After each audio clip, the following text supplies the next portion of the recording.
Var orada var ya. Adam var ya. Orada adam var arkada ya. Adam var orada. Yani oradan buraya araç hiç girmesin.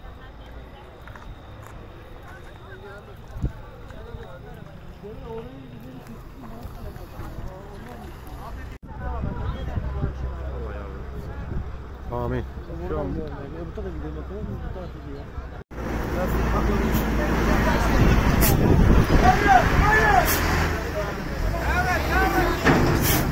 Fazla yapma ya buraya. Fazla yapma ya buraya. Başka bir şey yok ya.